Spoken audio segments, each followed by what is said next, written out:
All right, number 4 for 2020. All right. Feeling good about it. Yeah, feeling very energized. Nice, yeah. It sounds like one of those years that should be remembered in history. What's the animal that it's the Chinese New Year of? Fuck, I don't know. To you? No. What were you? It'll be I the was rat or something gross I like think that. I was in the year of the dog, 94. Boys. Can't believe, why do they have a year of the Clever. rat? Because Chinese people see them as a virtuous creature. Really? Yes. They like the fact... Because the very reason that Westerners hate rats is why Chinese love rats. Because they see them as cunning. You know what? Yes. Yeah, they're cunning and they're clever. They're enterprising. Sneaky. Yeah, they are enterprising. They always, no take matter opportunities where they so can. do. Yeah.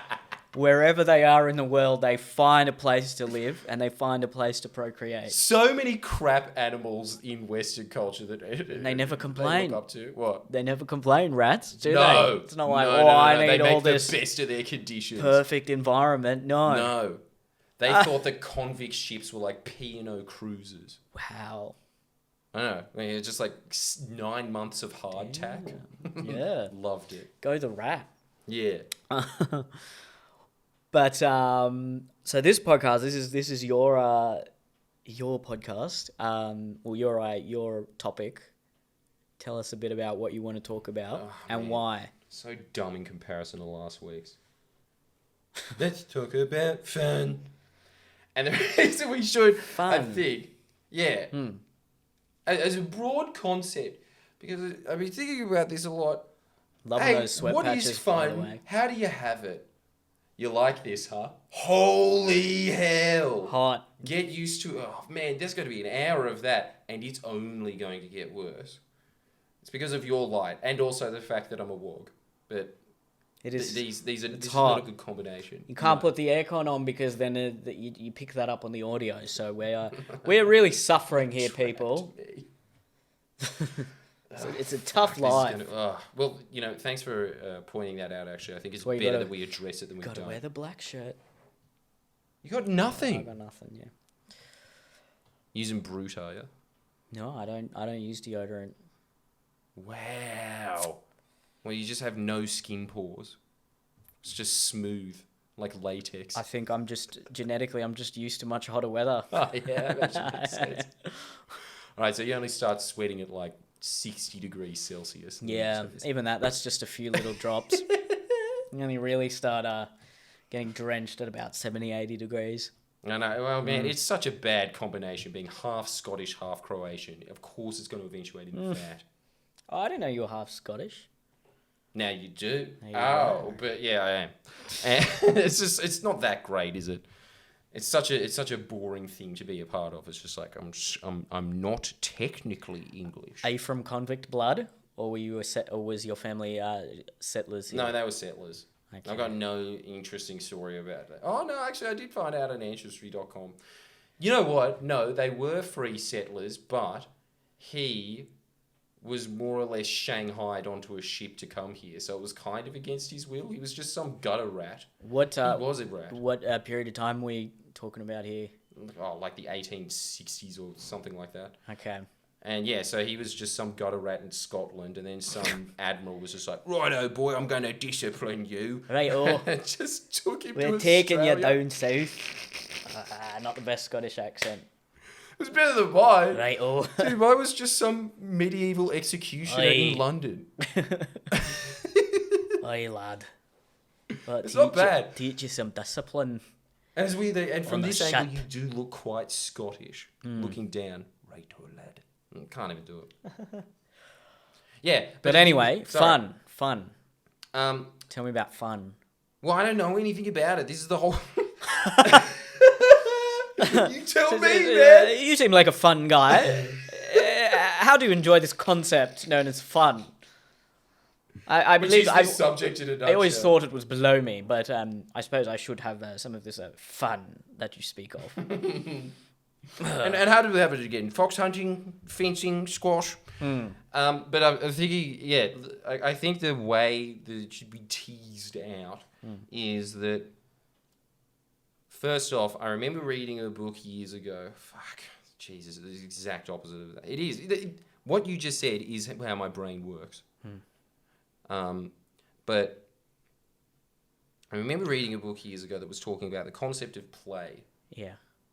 And I think that for everybody, because it's, first of all, look, it sparks creativity, which is the thing that not only we need in our job, that just everybody needs to have that facet of some level of that skill in life, as we discussed with the creativity podcast. So when we talk about play, are we just talking about games? We're talking about the way children play with each other? No, or what the action of play in the brain. How the brain goes, oh, this is play. Oh, okay. So... Sure. You know when you see puppies or kittens playing with string, for instance, or puppies just wrestling with each other? Uh-huh. There's an element of aggression to that. It's a bit sinister. It looks really cute when they're tussling around, but essentially what puppies are learning is how much pressure they need to apply to another mammal before they can crack its windpipe. That's extremely sinister. I know. Wow. And essentially They're so cute. It is so cute, though. I don't get it. And it's the same thing with otters raping each other. That's adorable. But... Well, we did forcibly... Well, we used eugenics, didn't we? We got wolves and wild cats and basically bred them into these cute little fluffy things that we can keep at home. Yeah. Well, it was like a half-half thing, actually, when it came to that. The evolution of both of them, cats just hung around and they didn't fuck off. And after a while, humans just started tolerating them because they were eating mice. Yeah, actually, they were wildcats that were about the size of a domestic cat, and as soon as humans started, from the advent of agriculture, they realized there were a lot of mice around where these humans are, and then we were like, oh, they're pretty cute.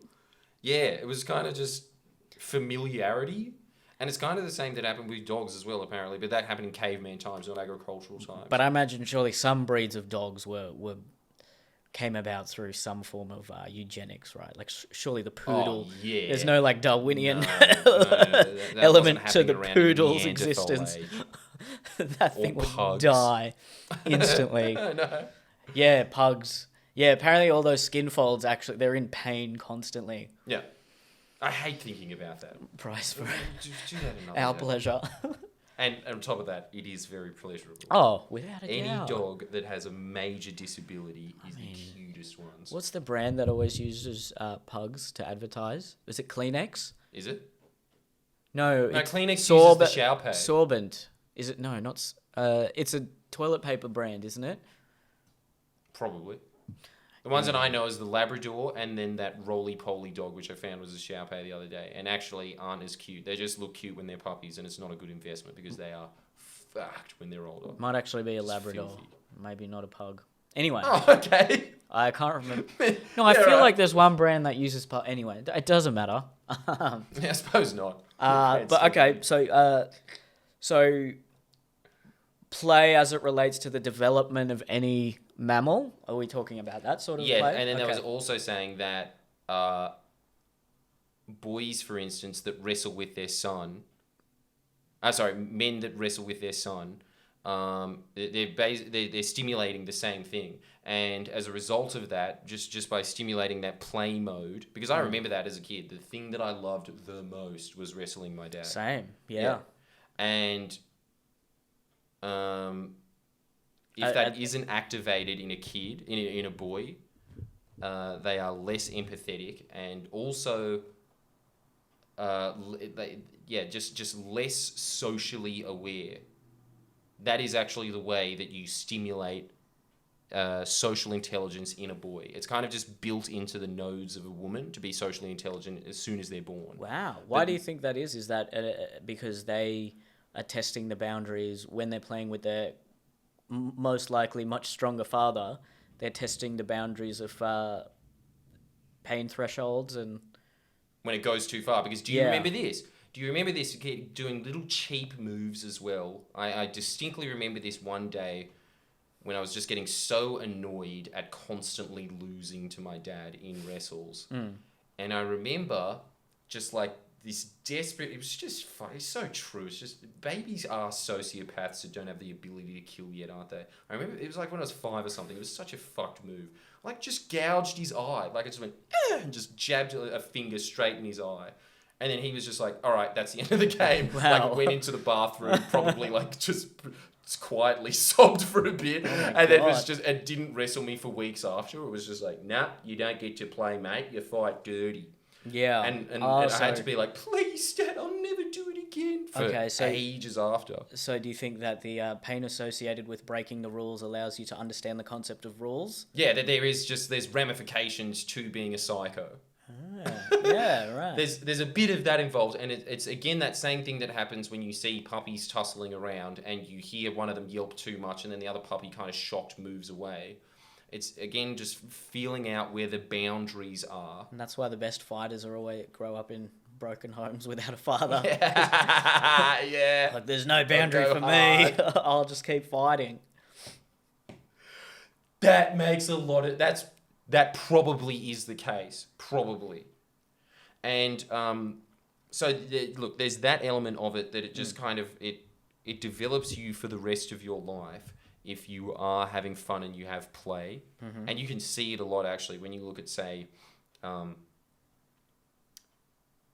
there's this documentary called 7 Up, which is great. I highly recommend anybody watch it. Yeah. I think I was explaining it to you once before, and it really just shows, because it was based off the concept of Freud's, like, give me the boy at 7 and I'll show you the man. And it's true, man, because they've been following these British cohorts, like some from, Cockney England, yeah, and then some from really posh England that went to public schools, which is their private schools there, and middle-class Britain and rural Britain. They showed a bunch of kids there, and then they showed what they're like at 14, at 21, at 28, at 35, every 7 years. And you could accurately predict what they would be like from the age of 7. Almost invariably. There was a couple of exceptions. Wow. So is that in terms of, what are we talking about, personality, character traits? Yes, there was a personality. There was also character traits, but also just the trajectory of life. Oh, okay. So, kids that went to public schools, their private schools, they ended up being journalists and lawyers. But is that's not too surprising, is it? No. But what is surprising is seeing that what their attitudes are like at 7. Because again, it's that thing of just like when you grow up in your own culture, you just assume that everyone in the world is like that. But if you see just these little microcosms of 7-year-olds then, and then you ask... That's so true. Yeah. And you ask like upper class British people, like, what do you do for fun? Like you ask lower class British people and they'll be like, I whack me friend James with a stick and he whacks me back. Like that'll be their version of fun. And then you ask, upper class British kids, what do you do for fun? And they're like, I read the London Times. And then the other one's like, I read the Observer. At 7. Yeah, they're 7. And that's their attitude then. So they're obviously just being imprinted with the attitudes of what their parents and surrounding society, and so their concepts of what is fun or what is anything really. Like you ask the lower class ones, like they ask kids from orphans. It's the saddest thing of the entire documentary. It's always going back to every 7 years. They won't let up on it. Is because they have these 2 orphans. Are they still going? And they're still going. Like some of them dropped out, some of them come back, but mostly they just keep interviewing them every 7 years. Some of them are dead now as well, and. Yeah, there's just this one scene where they have the 3 private school boys and they say, what university are you going to? And at 7, they're just like, I think I'll go to King's and then I'll do a postgraduate at Oxford. And they're like, I might do the same. And they're saying all that stuff. And then it cuts to an orphan and they say, what university are you going to? And the orphan says, what's university? And dude, he drops out at fucking year 10.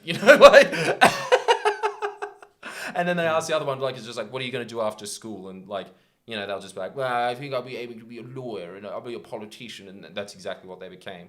And then the orphan kids. I can relate to that because in what we were talking about in the last podcast, in the Indian culture, particularly in the sort of upper class Indians from India that have migrated, there's not a huge realm of what is not what is allowed necessarily, but what you consider possible. It's like, are you going to be a doctor, an engineer?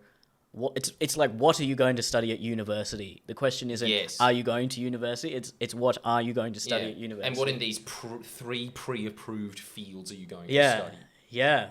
Like, you're not So going to be it happy never with you as being an arts. No, it never even occurred to me. I remember being about 12 or 13, and a lot of my friends' older siblings had either graduated or were in their late teens, and they were just working in retail, and I remember just being shocked.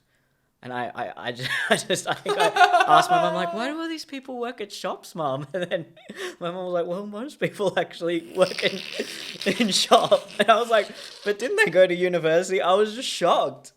And like I said, So, my like, parents are you- not super strict Indians, but it just shows how powerful that in that particular instance, how powerful the culture of academic excellence is. Yeah.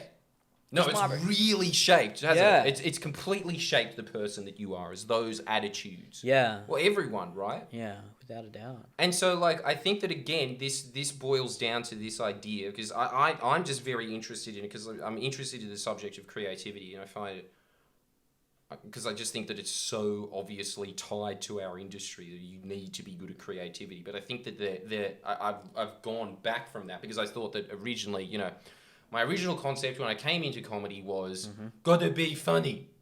But then I realized that being funny is actually linked a lot to just playing around with ideas.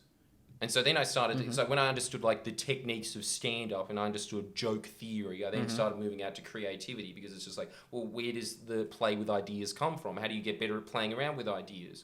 And so that moved into creativity, right? Yeah. And then the next point after that was just like, after a while you realize like, no, actually what you need to do is you need to be in a state of mind to be creative in the first place. Now there's obviously like creative faculties in there that in some people, as we mentioned, have creative intelligence and some people don't.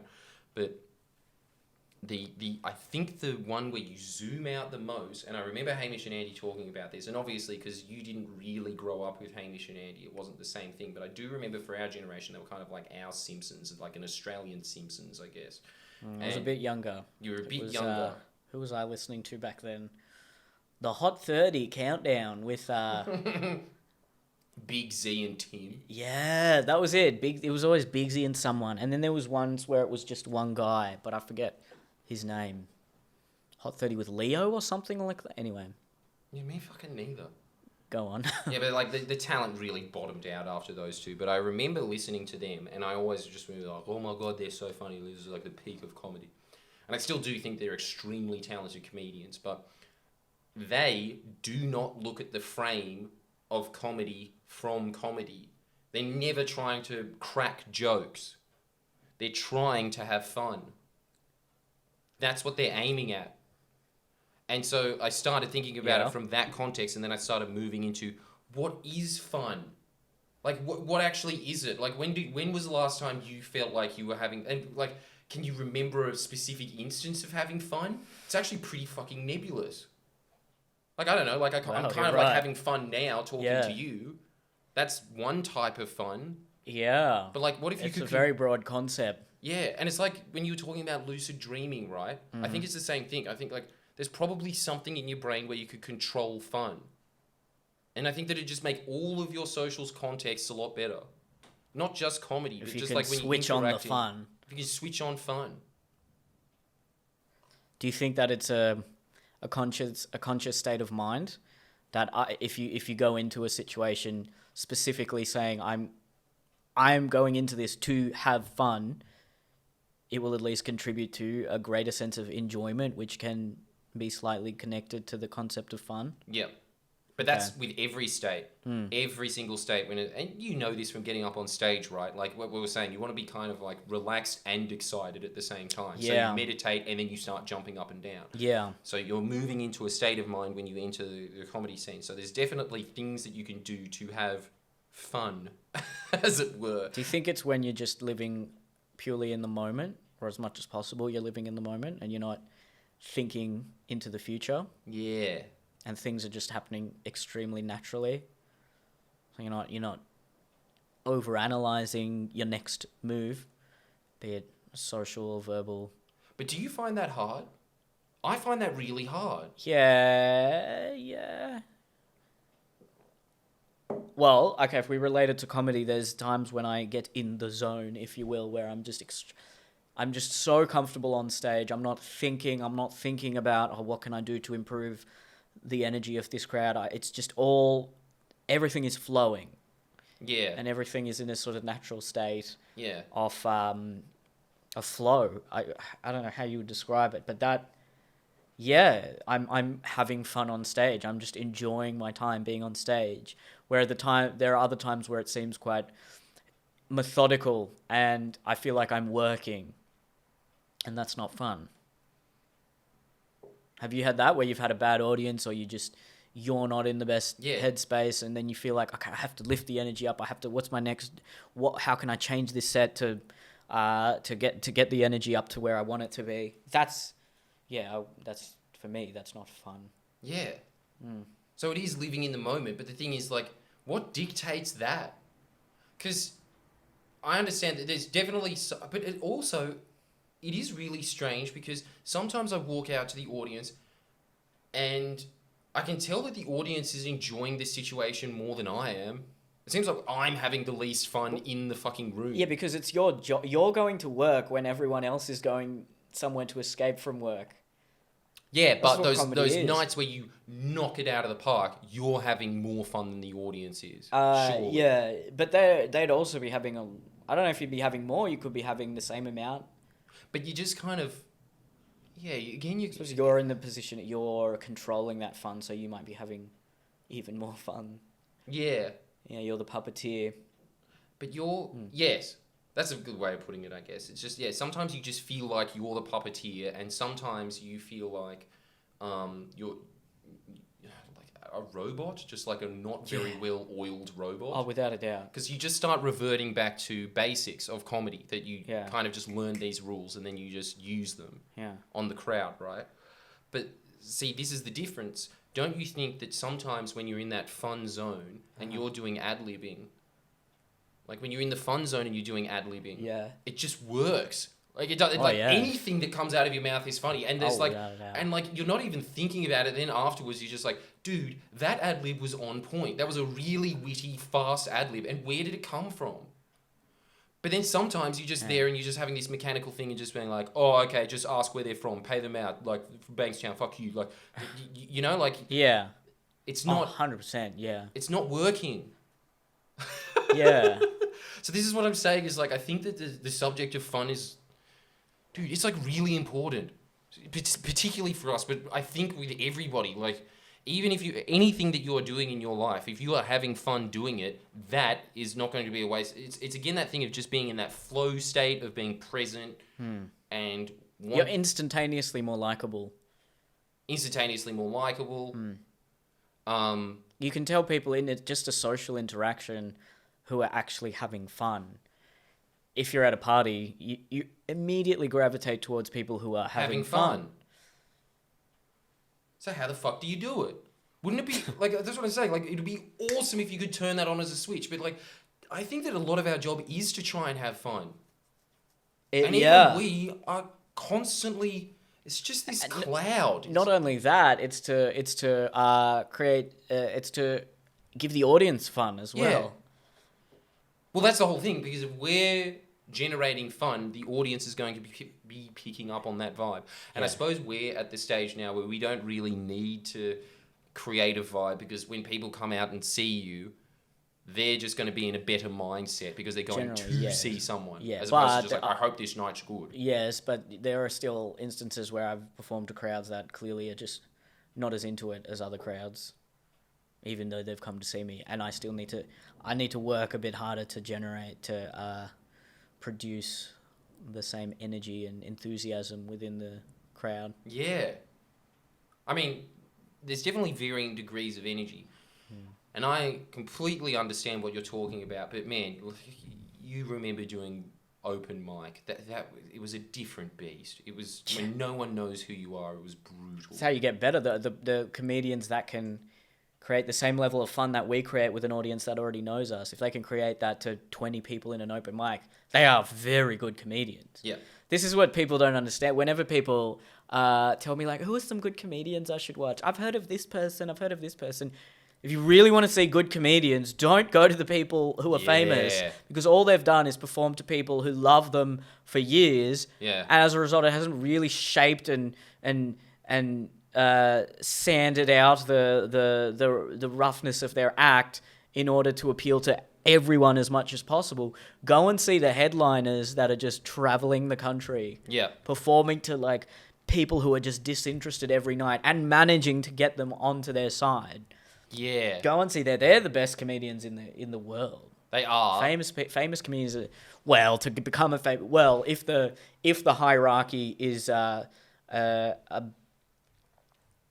if it's well equipped to properly measure comedic talent, then you could say that the famous comedians are people who have gone through that and excelled at that, but it's not at all. There's so much other things that come into like marketability and connections and all that sort of stuff. Yeah. Generally speaking, though, usually if you're good on that open mic level, you tend to become famous. Not always, but yeah, or at least proficient enough. Yeah, that's it. Yeah, but if you want to see the best comedians, I'm telling our listeners not to see us. Go and see people who just perform to like horrible crowds every night. They are the best. Yeah. And I think it must be something to do with the fact that they're able to get in state in spite of what the audience is like. Yeah, that's exactly that's probably what's getting ironed out, because I remember seeing this guy and I can't even remember his name, but you know him. I know for a fact because I was talking to you about him. Mm-hmm. What does he look like? He's English and he has a Jew fro that's ginger, I think. And he's into basketball. Oh, yeah. Kyle Legacy. Yeah, Kyle Legacy. Yeah. And I think he's a very, very good comedian. Yeah. And there was 4 people at his audience. He's the perfect example of someone who can turn on the fun. That guy's a bundle of fun.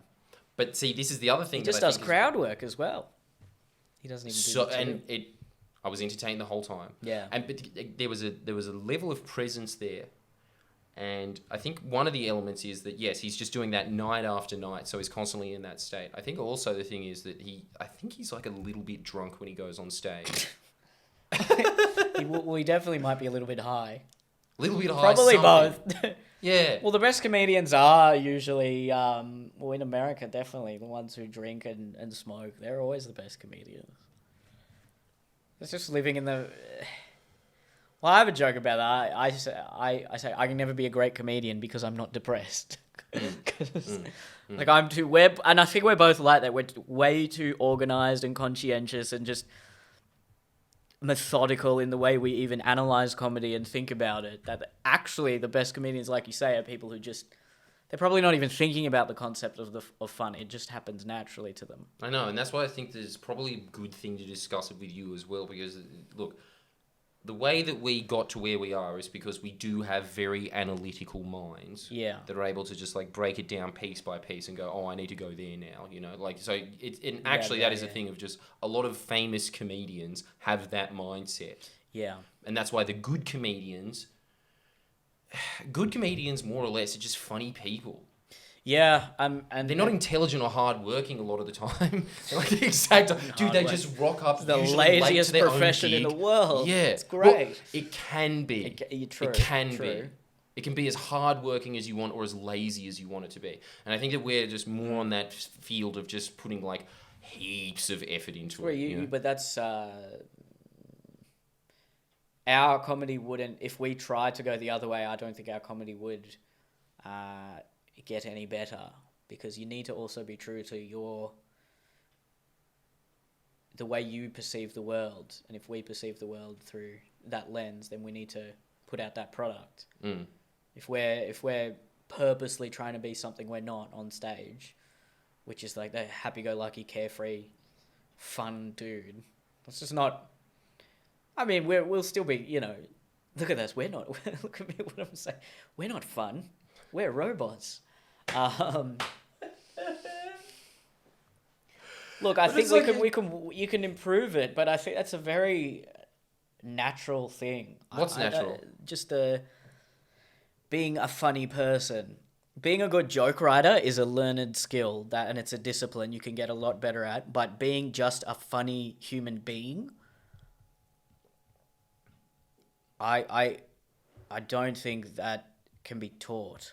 Yeah, and I don't think that actually either of us are naturally funny. What we I'm are is like, definitely not. yeah, I think we're naturally good performers. We're character actors, really. If you look Yeah. at your videos and my videos, the funniest parts are when we're putting on the When voices. we're not us. Yeah, exactly. And dude, you know what else Us, is I'm most not, fucked like- as well? This is something that I do not want to admit to myself. And I don't know why I'm admitting it now, but I've just realized it the other day when I was looking back at it. Man, I feel most comfortable when I'm a character. I don't even feel comfortable being on. I mean, I still feel comfortable being on stage or just screen in- and on stage because in I've all? just done so much of it. But that's why when I first started doing comedy, I was always doing character acting. I think it Same. came more natural to me. Yeah, I was exactly the same. I started off in acting, and all my stand up to begin with was just I was myself, but the punchline would always be me putting on a voice or doing an impression.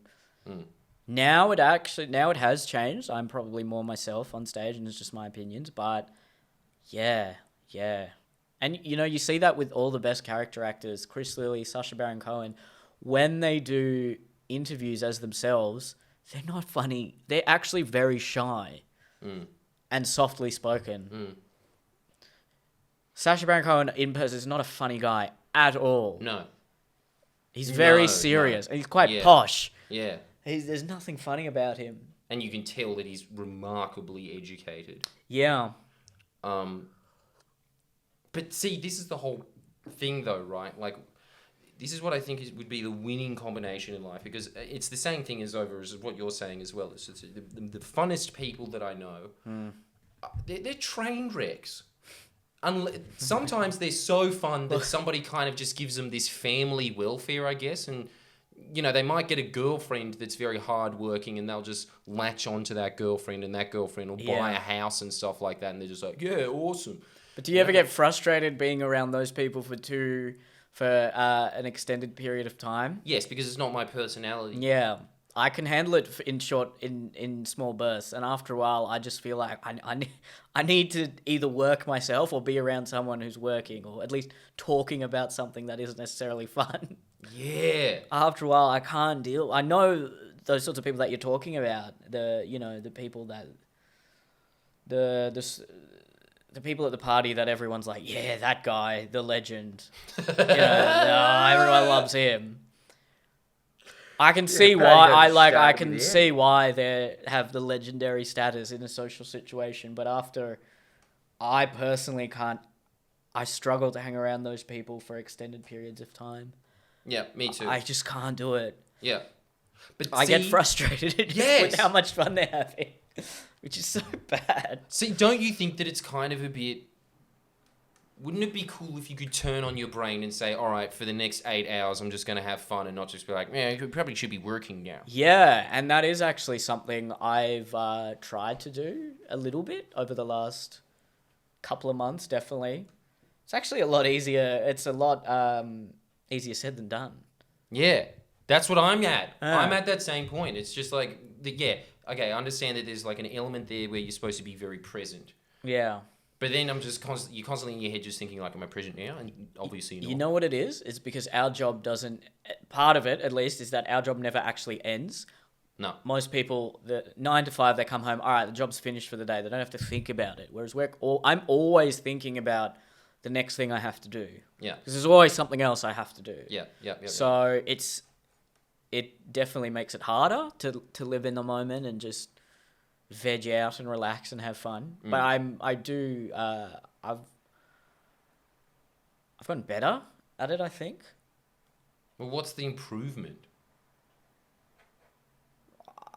I feel like I'm a lot better at just living in the moment and putting aside anything that I have to do for at least a while. You can do that? No, it's still in my mind, but compared to what it used to be, I think I've improved. Yeah. Okay. Not exceedingly so, and I think it is just a personality type in the end. And you and I will always probably be like that. But see, this is the thing that like it does. Look, dude, there has to be something that we could do, or you could isolate. Well, this is fun. Like, I have fun doing this. Yeah, me too, This man. is like sort I of in the moment, and I do enjoy, like, it is like one of the highlights of my week coming here, and that's true. It is sort of in the moment, but yeah.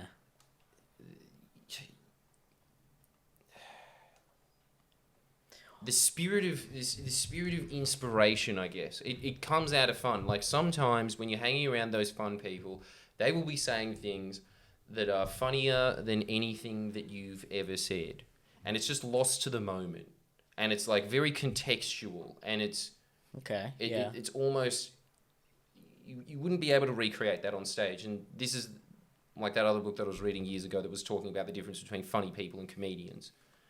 But Yeah. that's a big aspect of the fact that some people are funny and some people are comedians, because it's in the fucking word, isn't it? Like, this one is comedy, this one is funny. So the root word of that is fun, and the root word of comedian is comedy. Comedy is an art form. It's like an actual skill. Whereas fun, it's a different part of the brain, Yeah. but it's. You think? See, they kind of link a Yeah, bit. I can see. I see what you're saying, but I don't know if I agree that being able to get into the mentality of having fun easier will necessarily improve our ability as comedians. You don't? Well, because the way we operate and the way we design our comedy and think about it it's totally different to that live in the moment fun mentality. We are very methodical and analytical and think about what we're trying to say and how we're going to construct the joke and how we structure it, and not just joke, but videos and all of that. And it would be reframing our entire process. So Yes. it would, but That's what I want, though. Don't you think that would be a good thing? If you could encapsulate, if you maybe, could but put that into the process. But don't you think it works? It can't really work in tandem with the process, because they're two definitively separate ways of constructing comedy.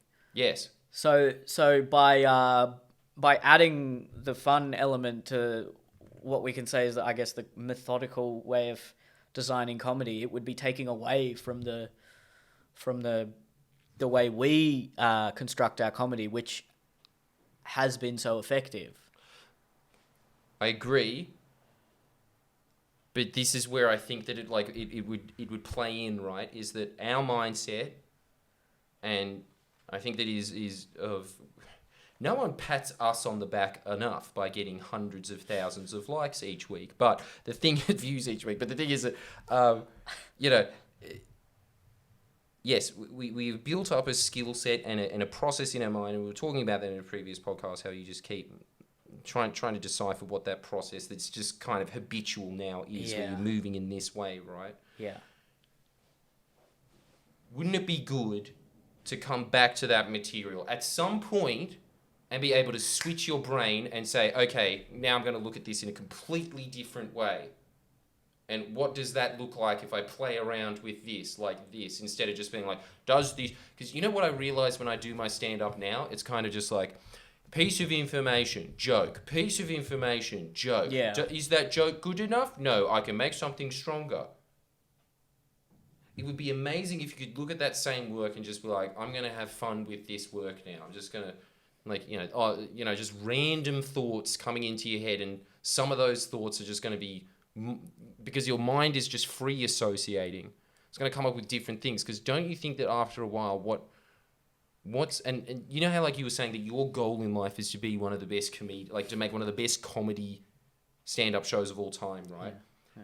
Dude, there has to be some element to that, because after a while, when you're just making that process over and over again, our comedy over time is going to become more and more similar to each other's, I think, because we're just going to get those, like, skill sets more and more set in place, because there's there is a structure to comedy that people don't understand, right? Like, unless but there's an invisible structure there, and so Like So the adding next step would be to make like, you know, like You can then you understand transcend what that the rules are, structure. but yeah, you can transcend the Yeah. structure. Like you can just play around with it. Because don't you Do you think that think that would sometimes happen? you see a Do you joke? think that could happen naturally, by virtue of just being so prolific at that particular skill that eventually, because you've mastered it so effectively, you just end up having fun? I'm only relating that to something like we always come back to this topic, like pickup artistry, if you will. If you will. There's all these rules, and there's a sort of there's a structure and a discipline you have to learn as to how to speak to a girl and conduct yourself in that environment. But really, the most effective people are just people who don't think about it and get there, and it just comes naturally to them. But that's a byproduct of having honed in that skill so much that it then just happens naturally, that their mind then can get to the point where it's having fun because it's so drilled into them. So what I'm saying is, do you think it could just happen naturally that if you perfect the art of comedy to such a degree that the byproduct is simply because your mind's no longer having to think to the same extent, it will just have fun? Do you think that that's happened to you though? I don't think it's happened to me. I I think my mind's just gotten what? rigider and rigider each year. No, I think it has, because like I said, I used to be much more of a character actor and depend on that. And now I am far more comfortable being myself on stage. Videos is a different, like in my video, I'm never myself in my videos. This is a video where I'm myself, but I do think having, I wouldn't say I've mastered it by any means, but definitely having improved on my, on just the effectiveness of writing and performing comedy, I've been able to feel more comfortable on stage, and as a result, it's easier to get to the zone when I'm performing and be in that fun mindset. Yeah, because it's the four stages of learning, right? Where it's just like unconscious incompetence, which is I don't know what I'm doing and I don't even know I'm doing something wrong. Then there's conscious incompetence, which is I now know what I'm doing wrong. And then there's conscious competence, which is I know what to do right now, but I have to think about it. And then there's unconscious competence, which is I just have done it so many times I don't need to think about it. So you're getting to that stage. To that stage, then do you think the fun would just naturally occur? I don't know. I look, I understand what you're saying, but I think that just what you're describing to me just sounds like proficiency. It doesn't necessarily sound like fun. It just seems like you're just saying it on auto-tune, like on autopilot, so that your brain can kind of, it's just, your brain's more relaxed, and so it's able to get into state quicker, right? But I'm saying, wouldn't it be amazing if you could go on stage, and I'm not saying that you should ever do it, or that you would ever want to do it, but wouldn't it be amazing if you could go on stage with nothing and know that you're going to be all right? Hell yeah. Yeah. Doesn't Bill Burr have a quote that it's something like, material is what comedians revert to when they're not being funny, or something like that. I don't know exactly the quote, but he's implying that the best comedians don't actually need material. Yes. You just go on stage and be funny. Yeah. Yeah, the best comedians are people who just can crowd work extremely well. But then again, there's something really admirable when you can see a very well constructed joke and understand exactly what they're saying. It's changed your perspective. It's done all the things that a great joke is meant to do, and that never happens to the same extent when it's just someone doing crowd work. No, and you know the proof in the pudding in that is that when I see your stand up, there are points of your stand-up that I vividly remember, right? That I can actually remember the point that you were making because there's construct to it. Like when I see Kyle Legacy, for instance, I can't remember anything of it. I just remember that I had a blast. Yeah. You know? Yeah. He's the perfect example. Those are the two different types, right? You're welcome, Kyle. Yeah, we're giving you so many shout-outs. You know what? He deserves it as well. He's a good dude. Kyle Legacy.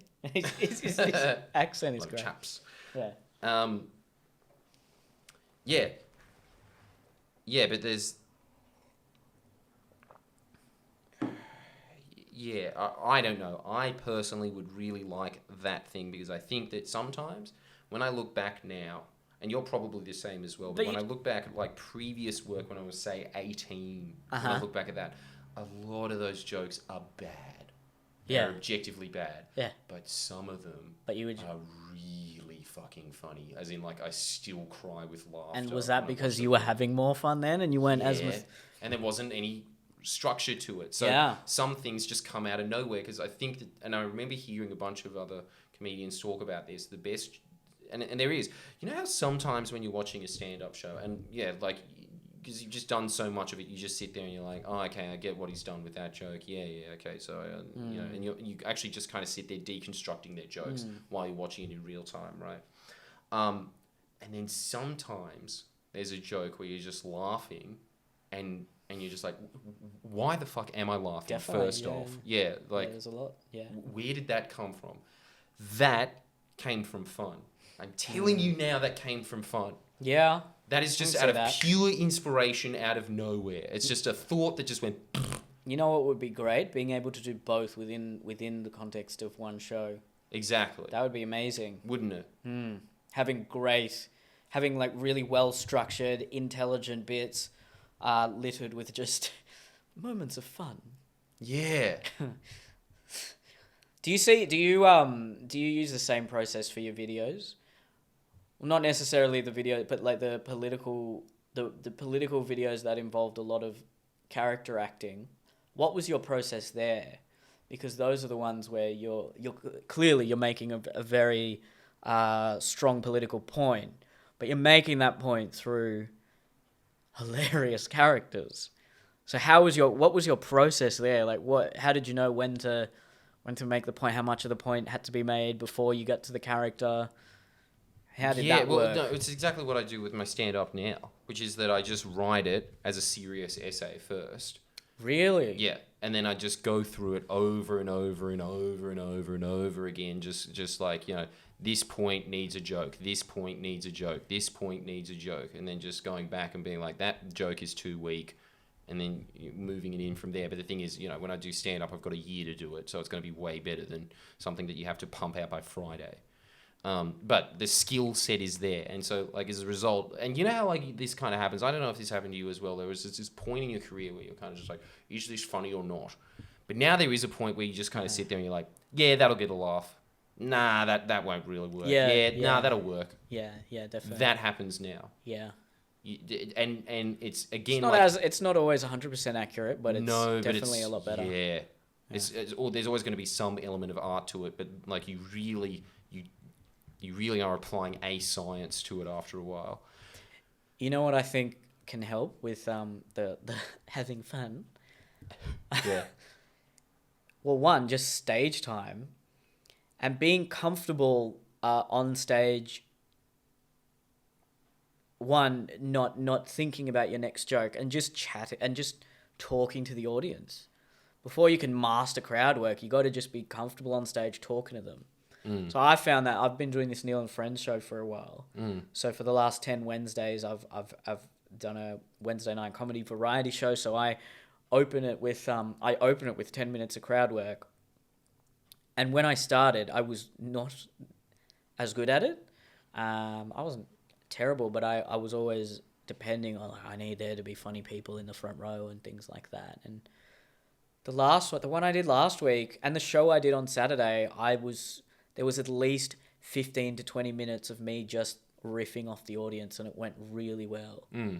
So I think just by virtue of doing the time, 10,000 hours, what is it? Is that what it is to master an art? You can get really good at it.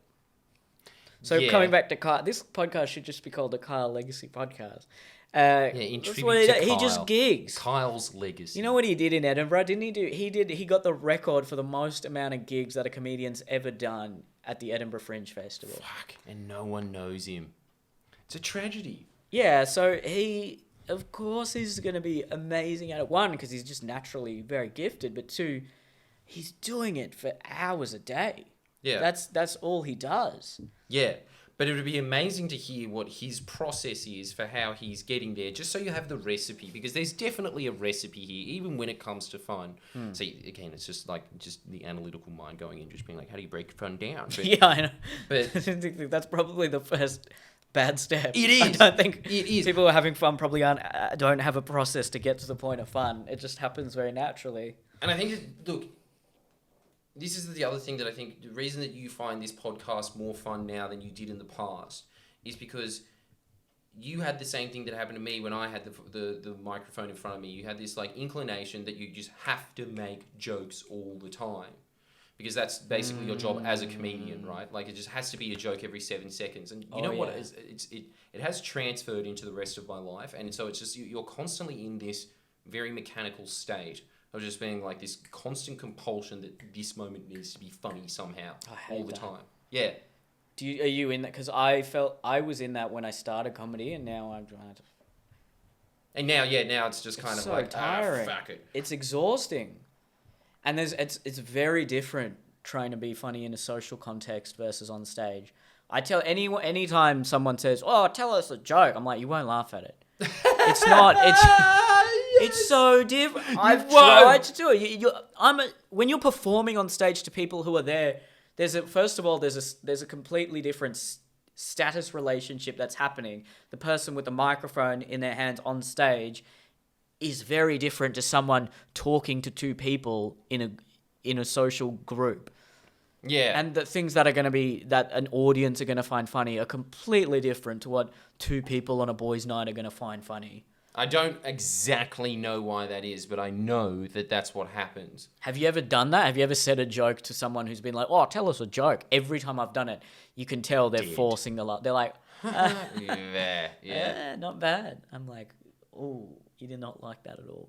Especially if they're character-driven jokes. So it just doesn't work. It's a completely different context. It never works. Unless if you do one-liners, or if you are a funny person, it can work. If you're like Kyle, we just keep referencing this guy now. Kyle would probably be a lot funnier in a social setting than you or I. Easily. I mean, just by listening to this podcast, you could tell we're not funny people. No. We're two comedians doing a podcast, and it is probably one of the least funny podcasts in the country. Yeah. There's nothing funny about this podcast. It's really up there with like RN Drive podcasts. Yeah, it's ABC for millennials. Yeah. No, that is definitely an element of it. You know what? It's so liberating, don't you think? What? Because every other interview or podcast, I'm always like, okay, I have to be at least a little bit funny here. Yeah. Whereas this, it's liberating. Honestly, it's like I can go into this, not feeling like I have to be funny. See, and this is the point that I'm getting to, right? Which is that the older I get, I'm kind of just realizing, like, a comedian as a concept is sort of a 20th century concept. Well, yeah, because they're sort of just personalities now. They're just a person people know. I've heard that comedians are the philosophers of today. Yeah, dumbass philosophers. Yeah. They are that, but accessible philosophers. Well, don't you think that's what comedy is a tool for us. It doesn't come naturally. It's a way for us to subvert our perspective and opinions. No, but don't you think that, look, you probably started for the same reason, right? You started for like, oh, attention, and people do laugh. And like then you realise that it's better to just dress up opinions, and you use that as kind of like a vehicle to create laughs. Absolutely. But that's a very methodical way of looking at it, which we both have in common, which I think the funny person would not. No. Wouldn't have that. No, but again, look, they are just focusing on fun. Their whole life revolves around fun. And so it's that same strategy in life, and it goes back to those caveman things of just like there's leaders of men and there's travelers of men, and those are the ones that have sex with women. And I think that is the whole fucking point of like really what these two things are. It's just like leaders of men have these, they just work harder than the other dudes. and that's why they're kind of like at the top, you know. And then there's like travelers of men that just come into the camp, and like the leader of the men will have all the women fawning around him because they're his women or whatever in that tribe, and then the traveler will just like fuck a couple behind their backs and fuck off. And they see the world through that. Those are your fun men in life. So they have a completely different way of approaching life, and as a result of that, it's that same thing of look, everything about their life I do not envy. They're usually broke. They're usually drug addicts.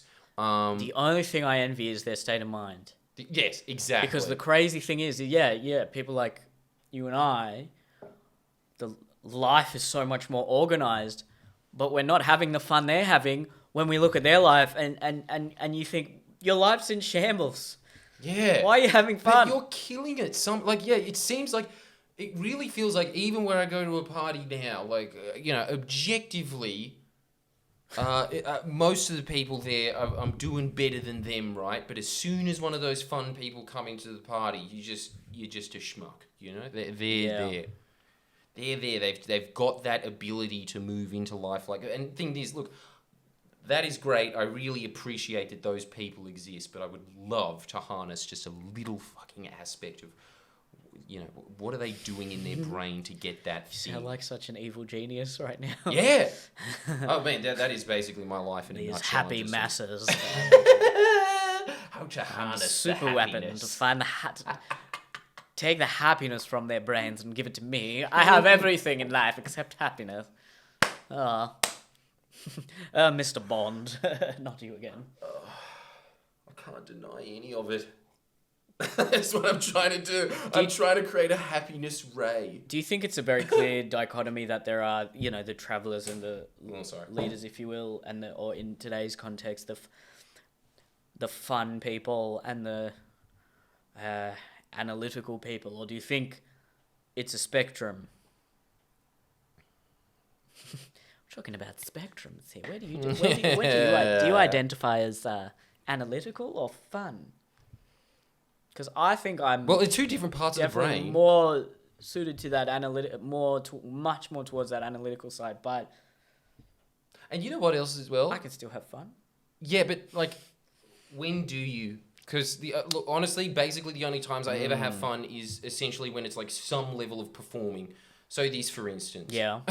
There's some element of performing to it. Really good shows. Performing. In really...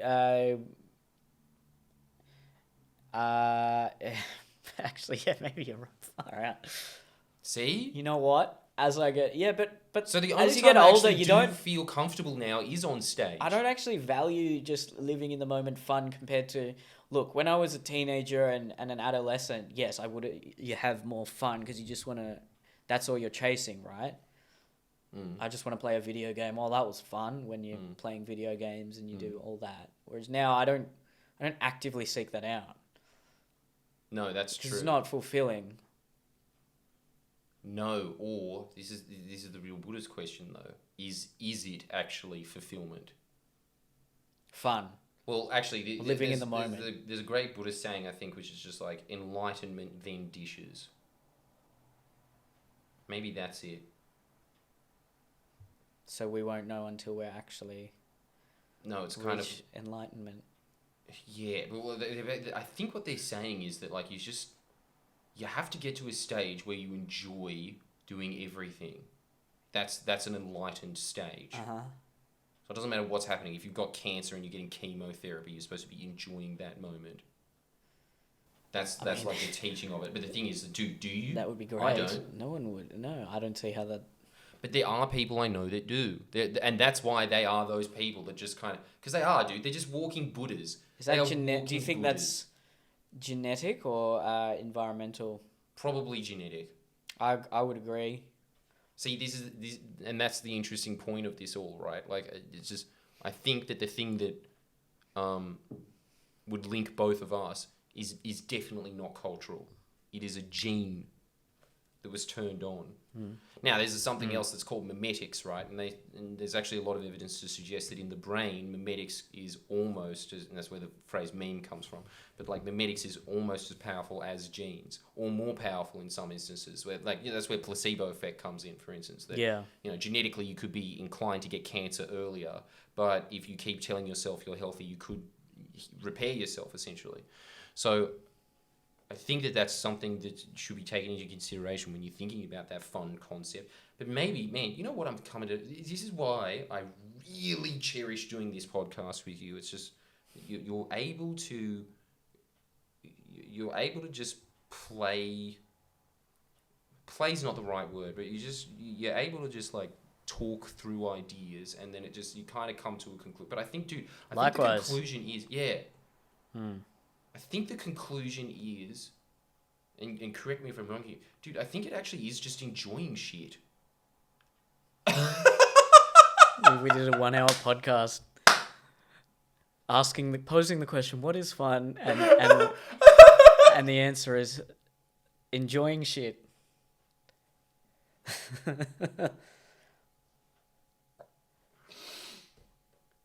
Do you think that's it? Yeah, but then it's the same questions. Like, can you just naturally enjoy things? Can you consciously tell yourself, if you are suffering, if you do have cancer, can you train yourself to enjoy that? Like, what, when you just say enjoying shit, I mean... I think you can. I think it's just a perspective. Look, I think it's just the wrong way I'm looking at it, because fun seems like it's this thing of do this action now. It kind of sounds like to me fun is just not exactly the same, but kick a ball. That's fun. Go kick a ball now. It's like the same action. You are a robot.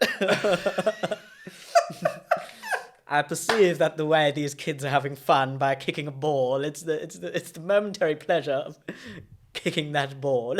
I think you might, yeah. I mean, you're right, yeah. Isn't it? Is this robot wrong? No. Is the programming bang on? Yeah, enjoy. Yeah. And you know what? You can, I think, consciously change your perspective to be able to enjoy things more than what you may otherwise be if you're not consciously trying to control that. But I also think there's a massive genetic factor, and we can never be those like fun-loving, free spirit type people. No, but it's the same, like, Neil, like what you were saying before about how you saw yourself as just some weedy little selective school Indian kid, and then you just started thinking to yourself, no, actually I'm muscly, and now look at you. You look roided. Bruh, you know. Yeah, I know. You're jealous of these aesthetics. Everyone's saying that now. Oh man, this guy's definitely juicing. I know. Neil got on the juice. See? No, that was worked all hard. natural. Yes, but fucking work hard, cunt. But that's what I'm saying. You can do the same thing with enjoying life, and it's probably a good thing to aspire to, surely. Yeah. Like even enjoying the process. Have you tried? Have you made any inroads in that regard, or is this something you very recently thought about? Dude, I just still thinking about it during this conversation. Surely that's the root. Because, God, look, it's so autistic, isn't it? It's just like watch comedy. Comedy's like linked to creativity. I should watch fun. What's the root of fun? You must be enjoying. Now, dude, I'll come back in this podcast 6 months later and just be like, how do we get to enjoyment? It'll be that point. But I think that, maybe the root of fun is just enjoying whatever the fuck you're doing. Is actually just being like, what I'm doing right now is sick, and not having this. You know what it is? You know that mindset of just being like, oh, things could be better at this moment. Dude. Or I'm working towards something. Yeah. I'm doing this to get to this point. You know what? Yeah, you're right. It's the old cliche. It's like, don't enjoy the destination, enjoy the journey. But it's true. And it's a lot harder. Like with, again, we always say this, but with any self-help advice, it's so much harder to actually employ that rather than to just say it. Yeah. Because so if I relate it to my personal experience, the last couple of months, it's been very busy for me. I've done a tour. I've been, it's the most content I've ever produced. This podcast, weekly videos that, the Crossing the Line web series came out. So a lot was going on. And I kept thinking to myself, oh, when I get to December, I'll be so relaxed. I won't have so much to do. I'll just got to work through this to December. And then the realization came that, well, no, I can still at least try to have fun during this period. Because that mentality of, if I just get, once I get to the holiday, oh, that'll be so much more enjoyable. No, because then once you're there at the holiday, it's that same, if you're too forward thinking, look, being forward thinking has served us extremely well, and for the most part, it's something you should employ in your life. You should think to the future, as you said in one of the last podcasts, think to what you want to be when you're 50, what you want to be in 10 years, and all that sort of stuff. But you got to be able to turn it off during it. Yes. See, Yeah. that's the real struggle. Yeah. So, that's You all wanna have I'm both, saying is just which like is when you're hard. doing your joke work process, because to me, it is just a job. It is just like being an accountant at this point. Like, I kind of just know what we were just saying then. Like, I know how jokes sort of work. And so you're just always just working towards getting the joke to that point. So maybe it is just that. Maybe it is just enjoying that process again, and then your mind kind of just freely associates as a result of that. So it's that same, because what you're talking about is like, it's a concept in self-help called the psychology of arriving versus the psychology of striving. And striving always comes... See, this is the whole thing. I think that our mindsets, just by being in that zone, it inherently breeds dissatisfaction. You can't be in that mode otherwise, because if you're constantly striving towards something, being like, oh, yeah, my holiday is going to be good, so I've just got to get to that point, then you're actually not enjoying that moment. No, that's... You're and I being realize dissatisfied by Yeah. that moment. And you're just being like, yeah, I can't wait until I'm there. So basically, it's kind of just the people that are having fun are the people that are able to switch off in their mind. This moment should be better than it is. Yeah. Because just that You're thought right. breeds dissatisfaction. You're right. And so, that's dude, and like that is you know probably what what? happens when you're on stage. Do you think? Yeah. When you Yeah, just- because I think, this show should be going better than what it is. That's when the show takes a nosedive. Yeah. Wow. And you if know you what? just sat there and you were just like, dude, and don't you think the audience would fucking start laughing if it's just like, even if there's just like a pause after a joke didn't work and you just stood there for a second, the joke would work. Everyone would just be like, I mean, yeah, wouldn't they? Could, yeah. It could. It could. But like I said, I just realized it's because comedy, like you said, it's accounting. It's our job. So it's our job to have fun while we're working. So everyone else who's working their 9-to-5 job, they're not having... Well, some might be, but for the most part, they're thinking, I just want to get this over and done with. I often go to gigs thinking, I just want to do the gig and then go home. Yeah. And that'll never... Because it's our job to actually not be working. Because everyone else has come there to escape from their job. Yeah. See, that is the job, isn't it? It's like just trying to be in that zone. It's to give off the impression that you're not at a job. Yeah. Yeah. It is just so hard. I mean, look, actually, there's something that I think everybody should remember is that everything in life is like 80% of it is psychology. 80% of it, because even when it comes to something like even like bricklaying and shit like that, it's being able to get into the mindset to motivate yourself to learn the skills of bricklaying in the first place. And then when you're there, just like, again, motivating yourself to just be in the zone for 8 hours where you can do that. Everything is just about getting in that right mindset that you're supposed to be in for that. Everyone telling me that I'm on roids. It's mental. Lifting is... It's actually so mental. It is. Yeah. But everything psychological. because you're just constantly here. Yeah. So you always just got to be at least monitoring those states. Where's your head drifting to? Yeah. So I Yeah, guess- you're right, man. And it's because your brain is... I think it's an... Would you say that it's an evolutionary adaptation for us to be as forward-thinking as possible? And not only that, for us to... There always has to be a problem. For us to continue to exist, the the mind is always trying to create problems because that the people, the cavemen who were like just having fun would have been killed by the bloody saber-toothed tigers, most likely. Whereas the ones that were always forward thinking, like, no, how can I protect this, our little abode from the tigers here? Do you think so? That adaptation, it's just intrinsically built into us. Yes. I'm just no. hypothesizing here. You would want people, the ones that would be most successful would be the ones that are dissatisfied, because they'd be the ones that are constantly trying to think about building up security and then just being like, this isn't secure enough. Yeah, so we actually have to untrain that biological facet of our character. No, but I think that also the other thing is that fun gene, and you can see it happening today, because like what I was just saying before, that there's some dudes that I know that are just fun.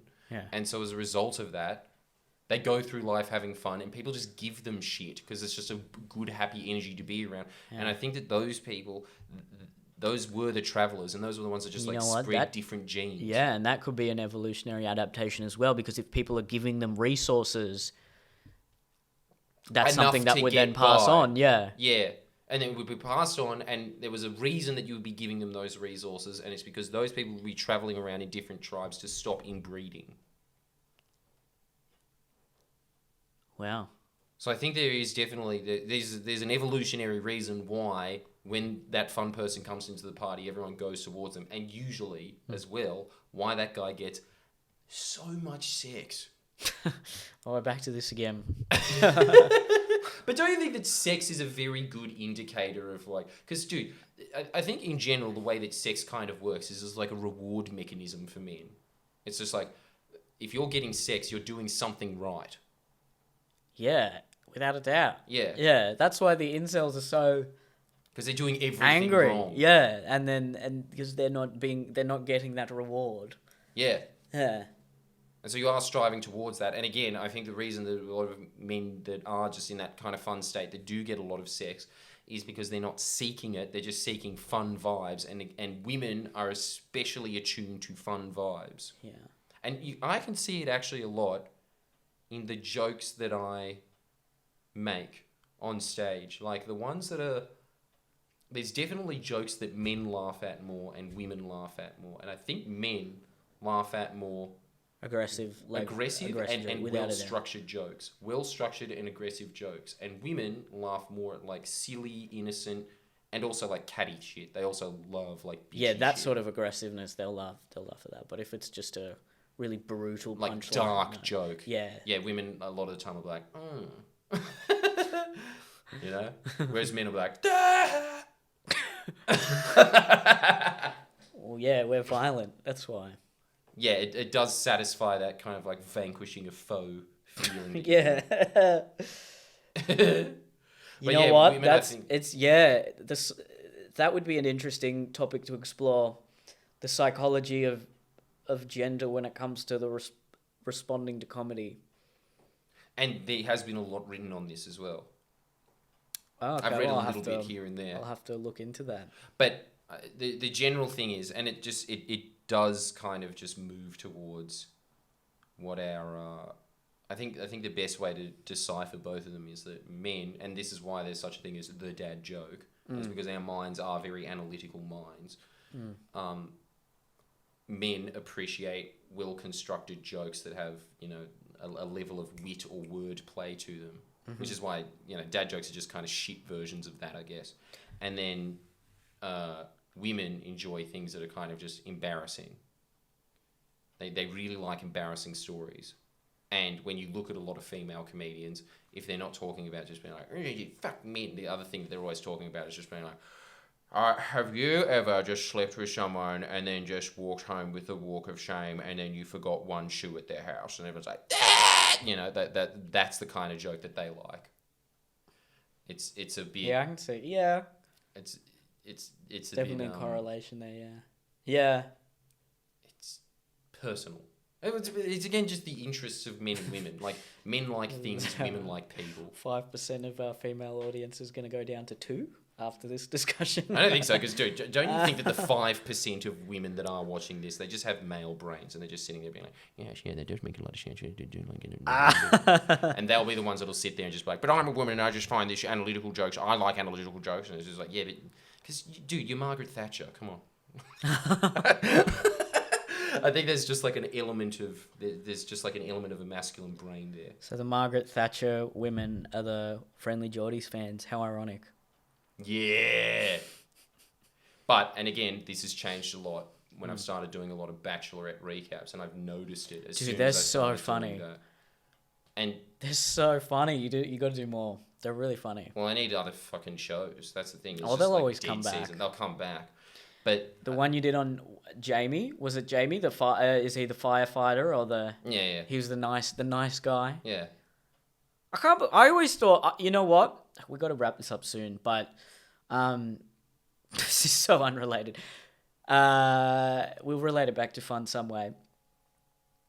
That video, I didn't watch The Bachelorette, but that video you did, seeing Jamie, who is a very good-looking, strong, well-built, chiseled man, and for him to have the nice guy mentality was really surprising for me, because I always just assumed, all right, it's the unattractive men that are like that.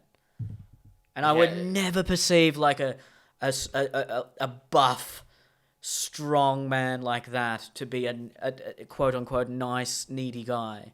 There's a lot of psychology playing at Jamie when you look at it that it makes a lot of sense, and I reckon he had a single mum, and I reckon his single mum was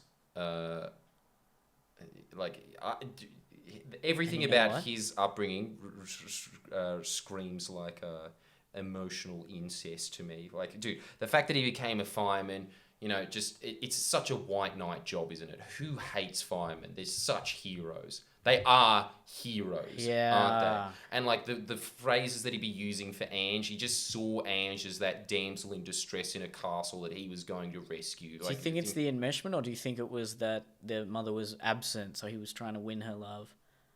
Well, actually, you know what? It could have been either of those things. That's very true. But there's definitely some mum issues at play there.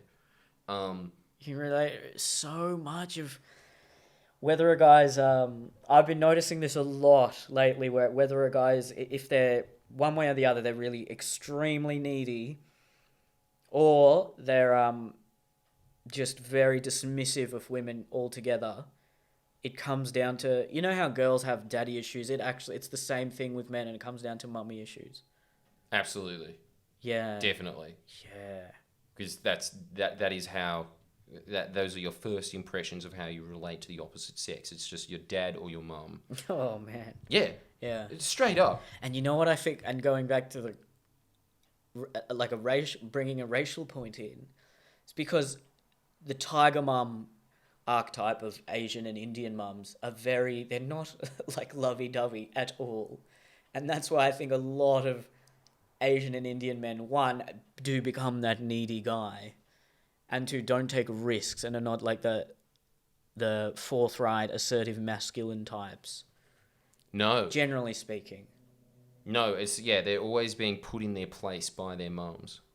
And there's so much emotional guilt that...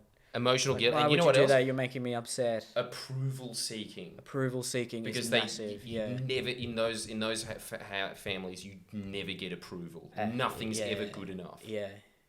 So it makes heaps of sense that you become needy as an adult. It makes so much sense. And like the way that I interact with women, it's exactly what happened with my mum. I reckon it's that kind of a feel. I reckon. Yeah. Yeah, I look back, I can see that. Yeah. Like any time,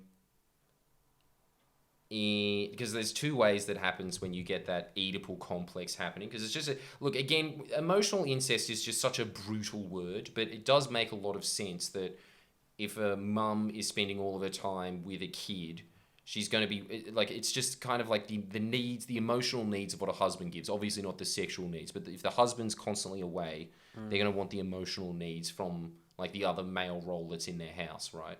It's just kind of like a weird side effect of the atomic family. So that becomes the other end of the of male behavior, that becomes the man who is unwilling to get into a relationship and just wants to sleep around. Is that There's what there's happens? those two elements, but I think the main thing that also happens when it comes from like that kind of single mother upbringing, two things happen. The mum, and actually I think it was Jordan Peterson that was talking about this. He was saying that the mum kind of gives this subconscious deal to the son, which is that you don't ever have to grow up.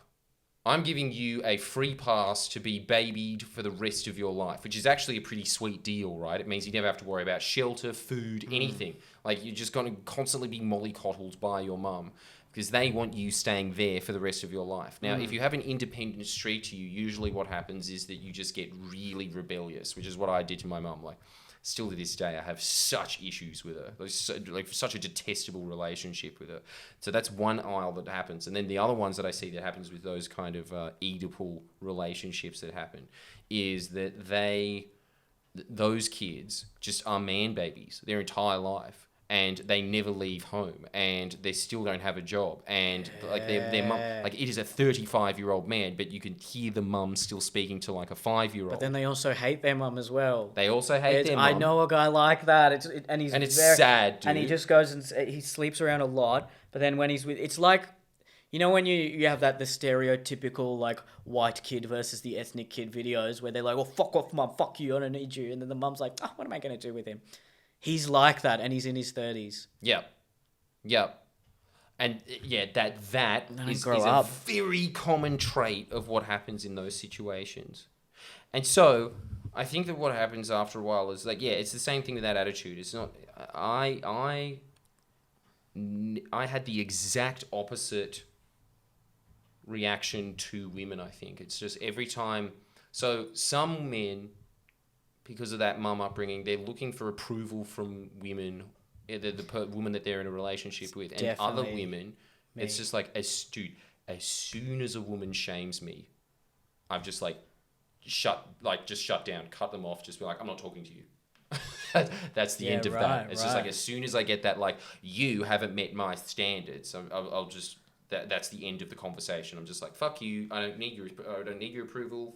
You don't control my life, and it's just because you've just wanted to break free for so long. Is that what it is? Well, and did at a very young age as well. Actually, like at about 12, I was just like, I'm not living with you anymore. Fuck off. And I honestly think 12. That if I wasn't, if my parents weren't split up, which they would have been split up anyway, but if they weren't split up, or say that I didn't know my dad. Dude, I reckon I probably would have just been homeless at like 14 or some shit. Like I was a very, very disobedient kid, and she was a very imposing mother, like a very strong-willed mother. And so as a result, I have issue with that now. So like I can't stand shaming, which I guess is the exact opposite of approval. So a lot of this shit just kind of just depends on what your fucking upbringing was and how you're going to deal with that. I'd probably be on the other side of the spectrum. So you'd be looking for approval. Yeah. Yeah. And I've tried to analyze that as well, and I don't think it's just all comes down to the mother. It comes down to a lot of what you don't get when you're young and in adolescence. You overcompensate and seek out to the nth degree later in your life. So I've always thought people who are really poor growing up, and if they become insecure about that poverty, they are the ones that chase money more than anything. And in the same way, if you don't get attention from girls, and you don't get, and also a little bit of that from your mother as well, you become very approval seeking. Yeah. And you need that more than anything. Right. Yeah. See, look, I think that honestly, enjoying it really is the more that I'm thinking about this, just to wrap this conversation up, I guess. It seems like that is just a panacea for all of it, though. It really does. I mean, when it comes to approval, if you're just enjoying the moment, you're not going to be thinking about approval. No. And in fact, when you are enjoying the moment, you are actually the one that is giving out approval, which is something that I was actually talking about recently in a self-help video that I was doing, where I was just saying that what you want to be in life to get the puss is approval giving as opposed to approval seeking. Yeah. Approval seeking moves women away, Damn. but giving approval brings them forward. You know what it is? Even in this podcast, I've like how I'm always like, oh, the 5%, keep listening. I'm like seeking their approval. You are! Jesus. Yeah! And me, every time I just, dude, fuck him! Yeah. Fuck you! Yeah. Like, I don't need your fucking... Yeah, exactly. It is just, I don't need your approval, and yours is like, no, I do. Please keep listening. All right, we should end it. We should end it. Wow, this is getting dark. Yeah! Well, thank you for listening. Cheers. And All right, yeah. see you next time.